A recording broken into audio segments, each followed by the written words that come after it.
Hello बच्चों, आप सबका आपके अपने चैनल गोविंद मैथ लेक्चर्स में एक बार फिर से स्वागत है। तो प्रिय विद्यार्थियों, आज की इस क्लास में हम कक्षा 8 हिंदी विषय की वर्क बुक 2023-24 के कार्यपत्रक 41 से लेकर कार्यपत्रक 45 तक सॉल्व करना सीखेंगे। हमने आपकी गणित, अंग्रेजी और कक्षा 6 और 7 सभी के वर्क बुक की क्लासेस लगभग पूरी कर दी है। केवल हिंदी विषय की बाकी है। तो बाकी जो भी क्लासेस है वो आप चैनल की प्लेलिस्ट पर जाकर आराम से देख सकते हैं। कार्यपत्रक 41 में हम सीखेंगे शब्दकोश का उपयोग कर पाना।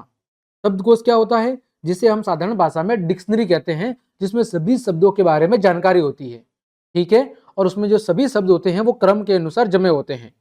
शब्दकोश का मतलब है कि शब्दों का भंडार।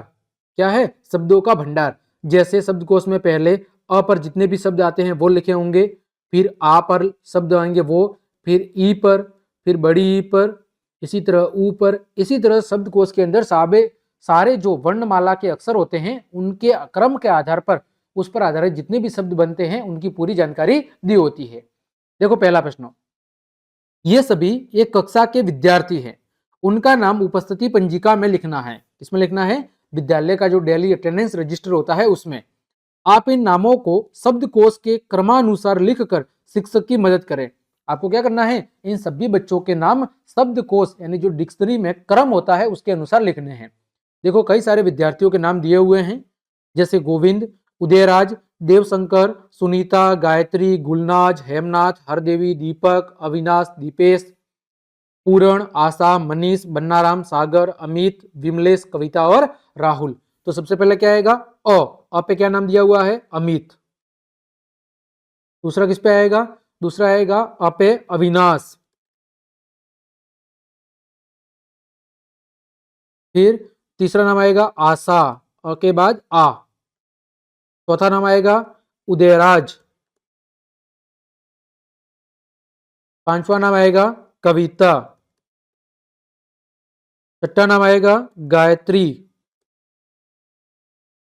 सातवां नाम आएगा गुलनाज। आठवां आएगा गोविंद। नौवां आएगा दीपक और 10वां नाम आएगा दीपेश। ठीक, इसके बाद दीपेश के बाद कौन आएगा? देवशंकर। देवशंकर के बाद पूरण। पूरण के बाद बन्नाराम। फिर मनीष। ठीक है, मनीष के बाद क्या आएगा? राहुल। राहुल के बाद विमलेश। विमलेश के बाद सागर। सागर के बाद हरिदेवी और सबसे लास्ट में आएगा हेमनाथ। हो सकता है एक बीच में छूट गया, सॉरी। सागर के बाद क्या आएगा? सुनीता। सागर के बाद सुनीता। सुनीता के बाद हरिदेवी और उसके बाद क्या आएगा? हेमनाथ। ठीक है, ये था आपका कार्यपत्रक 41। आगे बढ़े, कार्यपत्रक 42 दिया हुआ है गद्यांश अथवा पद्यांश को पढ़कर समझ के साथ प्रश्नों के उत्तर दे पाना। देखो दिए गए संवाद को पढ़कर प्रश्नों के उत्तर दीजिए। यहां पर मीनी और शेखू के बीच में कुछ बातचीत हो रही है। मीनी कह रही है शेखू से, तुम्हारी दीपावली पर कितने दिन की छुट्टियां है? तो शेखू कह रही है मिन्नी को, हमारी 1 सप्ताह की छुट्टियां है। अब मिन्नी कह रही है तब तो बड़ा मजा आएगा तुम्हें। शेखू कह रही है इस बार मैं खूब पटाखे खरीदूंगा। शेखू क्या कह रहा है? मैं इस बार खूब पटाखे खरीदूंगा, यानी ये लड़का है। मिनी कह रही है मैं बिल्कुल पटाखे नहीं चलाऊंगी। तो शेखू बोल रहा है पर क्यों? मिनी कहती है पटाखों से प्रदूषण फैलता है। क्या होता है? पटाखों से प्रदूषण फैलता है। शेखू बोल रहा है पटाखों के बिना दीपावली का मजा ही क्या है। तो मिनी कहती है पटाखों से निकलने वाला धुआं हमारे स्वास्थ्य को क्या करता है? नुकसान पहुंचाता है। तो शेखू कहता है वैसे मेरे दादाजी को भी पटाखे पसंद नहीं है, पटाखों से सांस और आंख की बीमारियां बढ़ जाती है। तो मिनी कहती है जब तू सब जानता है तो। शेखू कहता है ठीक है, मैं भी इस साल पटाखे नहीं चलाऊंगा। तो ये पटाखों की बात हो रही है। पहला प्रश्न, मिनी दीपावली पर पटाखे क्यों नहीं चलाती थी? ठीक है, तो हम लिखेंगे क्योंकि मिनी जानती हैं कि पटाखों से क्या होता है, प्रदूषण होता है। हम लिखेंगे क्योंकि मिनी पटाखों से होने वाले पटाखों से होने वाले प्रदूषण एवं नुकसान के बारे में अच्छे से जानती है। ठीक है, एक तो पटाखों से होने वाले प्रदूषण और उसके नुकसानों के बारे में अच्छे से जानती है। ठीक है, अच्छी तरह से क्या करती है, जानती है, अच्छी तरह से जानती है। इस वजह से वो पटाखे नहीं चलाती थी। दूसरा, पटाखों का धुआं हमारे स्वास्थ्य को कैसे प्रभावित करता है? ठीक है, तो हम कहेंगे कि पटाखों के धुएं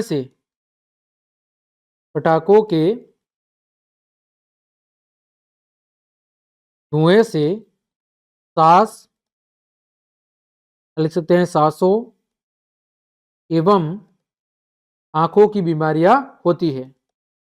सांसों एवं आंखों की बीमारियां होती है।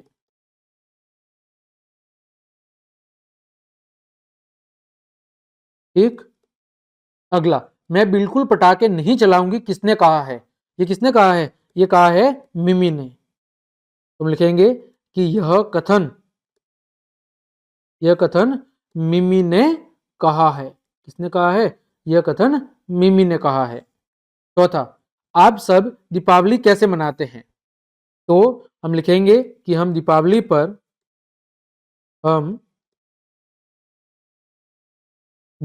पर नए कपड़े क्या करते हैं? नए कपड़े पहनते हैं। हम दीपावली पर नए कपड़े पहनते हैं, लक्ष्मी और गणेश जी की पूजा करते हैं। लक्ष्मी और गणेश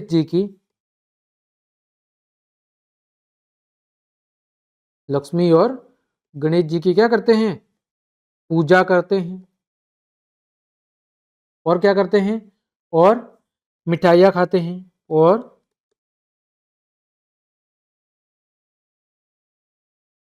मिठाइयाँ खाते हैं।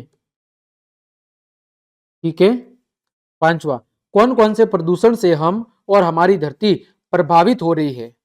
तो हम कहेंगे कि विभिन्न प्रकार के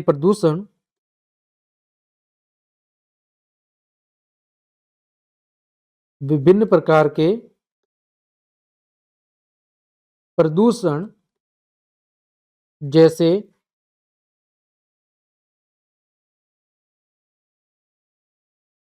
वायु प्रदूषण, जल प्रदूषण, फिर मृदा प्रदूषण, ठीक है, आदि से हम और हमारी धरती क्या हो रही है? प्रभावित हो रही है। आदि से हम और हमारी धरती क्या हो रही है? प्रभावित हो रही है। ठीक, ये था कार्यपत्रक 42। आगे बात करें कार्यपत्रक 43, व्यवहारिक व्याकरण, जिसमें क्रियाकलाप को पढ़कर समझ पाना। क्रिया का मतलब क्या है कि जिस शब्द से, क्रिया किसे कहते हैं? जिस शब्द से किसी कार्य के करने, जिस शब्द से किसी कार्य के करने अथवा होने का क्या होता है? बोध होता है। उसे हम क्या कहते हैं? उसे कहते हैं क्रिया शब्द। तो जिस शब्द से किसी कार्य के करने अथवा होने का बोध होता है उसे कहते हैं क्रिया शब्द। पहला प्रश्न है, निम्नलिखित वाक्यों में होने वाली क्रिया के काल को बताने वाले शब्दों को ढूंढकर लिखिए। ठीक है, देखो, यह दुकानदार सामान कम तोलता है। तो यहां पर क्रिया शब्द कौन सा है जो काल को बता रहा है? तोलता है, यानी किसकी बात हो रही है? यहां पर वर्तमान काल की। ठीक है, फिर कल मैं विद्यालय नहीं गया, तो यहां पर कौन सा शब्द है, गया, इसको बता रहा है भूतकाल को। फिर बंदर केला खा रहा है, यहां पर क्रिया क्या है, रहा है, सॉरी खा रहा है, क्रिया क्या है, खा रहा है, ये किसको बता रहा है, वर्तमान काल को। अगला, बबीता गीता से आगे निकल जाएगी, तो इसमें क्रिया कौन सी है, निकल जाएगी, यानी कौन सा काल है, भविष्य काल। फिर कल चित्रकला की प्रतियोगिता होगी, तो यहां पर क्या है, होगी, ये भी किसका बता रहा है, भविष्य काल को। दूसरा, दिए गए वाक्यों के काल को समझकर सही विकल्प पर सही का निशान लगाए। वह सिनेमा जाएगा, अभी गया नहीं है, जाएगा, यानी आने वाले समय में जाएगा, तो भविष्य काल। तेज आंधी आई थी, यानी आकर वो चली गई है, वो समय बीत चुका है, कौन सा काल है, भूतकाल। पिताजी भैया को पत्र लिखेंगे, अभी लिखा नहीं है, लिखेंगे, यानी भविष्य काल। आरती पढ़ रही है, काम अभी हो रहा है, यानी वर्तमान काल। अगले माह हम लोग घूमने जाएंगे, अभी गए नहीं है, जाएंगे, यानी भविष्य काल। वाक्यों को निर्देशानुसार बदलकर पुनः लिखिए। मैं इस घर में रहता था, कौन सा वाक्य है, भूतकाल, इसको किसमें बदलना है, वर्तमान काल में, मैं इस घर में रहता हूं। ठीक है, फिर है मोर नाच रहा है, वर्तमान काल है, इसको किसमें बदलना है, भूतकाल में, तो मोर नाच रहा था, मोर क्या कर रहा था, नाच रहा था, यानी वो काम हो चुका है, वो क्रिया घट चुकी है, वो समय बीत चुका है। ख, आपने आज क्या खाया, ये भूतकाल का वाक्य है, किसमें बदलना है, ये बदलना है भविष्य काल में, तो आप आज क्या खाएंगे, आप आज क्या खाएंगे। ठीक, ग, वह कॉलेज में पढ़ती थी, इसको इसमें बदलना है वर्तमान में, वह कॉलेज में पढ़ती है, वह कॉलेज में पढ़ती है। ग, कल विद्यालय में छुट्टी रहेगी, उसको किसमें बदलना है, भूतकाल में, तो कल विद्यालय में छुट्टी थी, कल विद्यालय में छुट्टी थी। अगला, कल हम दिल्ली जाएंगे, इसमें बदलना है वर्तमान काल में, तो आज हम दिल्ली जा रहे हैं, आज हम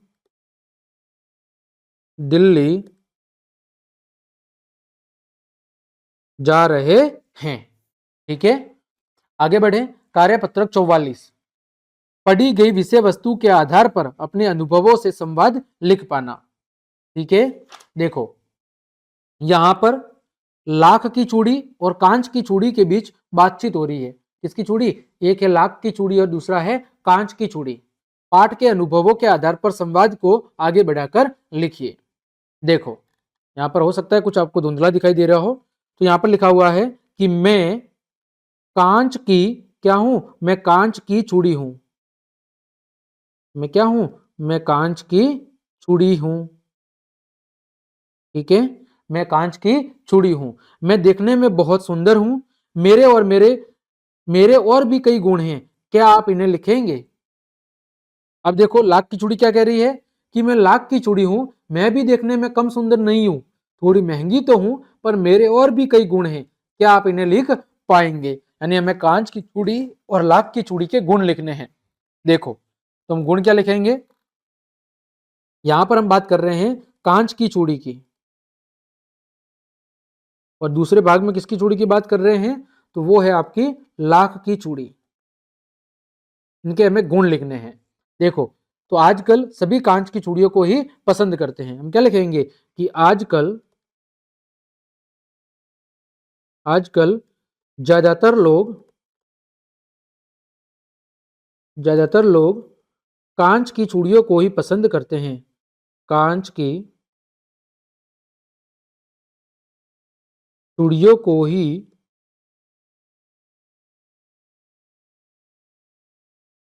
पसंद करते हैं। अब लाख की चूड़ी की क्या विशेषता लिखेंगे, ठीक है, तो इसकी विशेषता हम लिख देंगे कि लाख की चूड़ी पहनने से लाख की चूड़ी पहनने से कलाई को देखकर कलाई को देखकर लोगों को क्या होता है? लोगों को गर्व महसूस होता है। लोगों को गर्व महसूस होता है।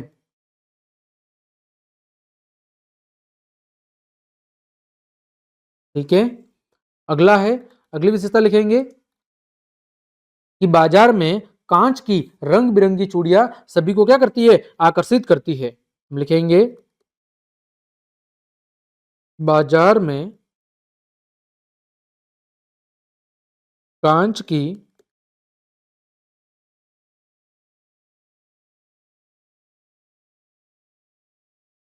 रंग बिरंगी चूड़ियां सभी को आकर्षित करती है। इसका क्या लिखेंगे कि लाख की चूड़ियां लाख की चूड़ियां सुहाग के प्रतीक के तौर पर पहनी जाती है। सुहाग के प्रतीक के तौर पर क्या की जाती है? पहनी जाती है। ठीक है, तो ये होगी दोनों की विशेषताएं। आगे बात करें आपके कार्यपत्रक 45 की।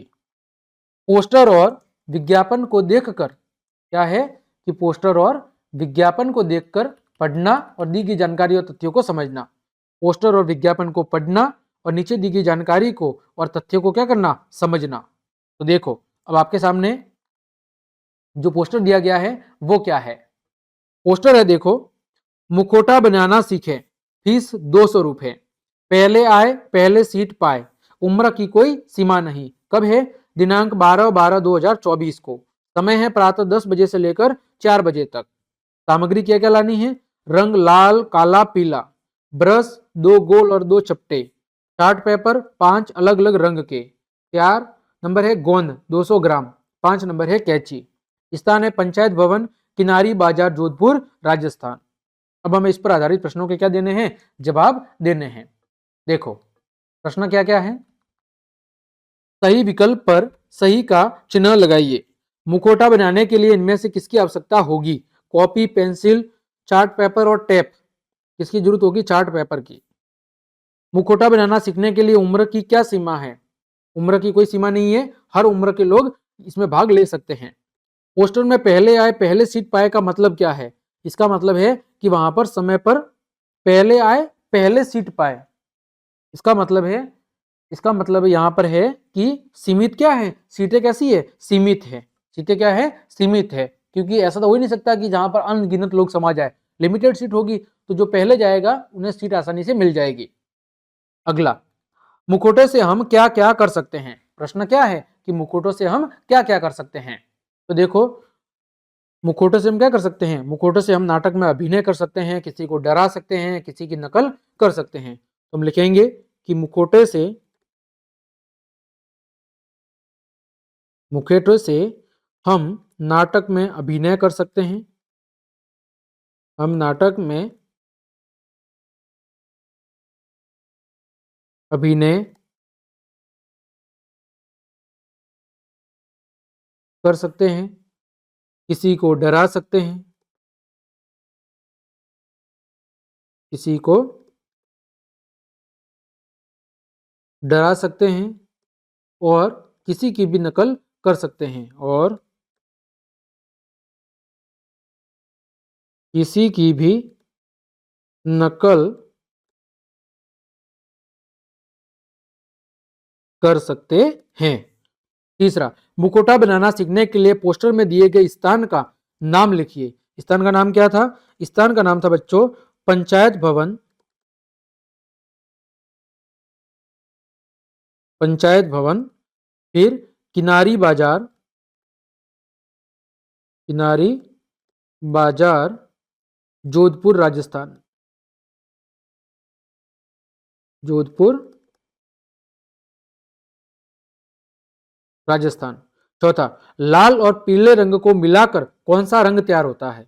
तो कौन सा रंग तैयार होता है? नारंगी रंग।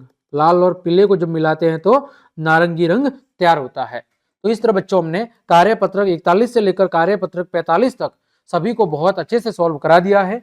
उम्मीद करता हूं सभी प्रश्नों के उत्तर आपको अच्छे समझ में आए होंगे। तो क्लास देखने के लिए आप सभी का धन्यवाद। यदि आपको मेरी क्लास और मेहनत पसंद आई है तो फिर लाइक, कमेंट, शेयर और सब्सक्राइब जरूर करें। आज के लिए इतना ही। जय हिंद, जय भारत।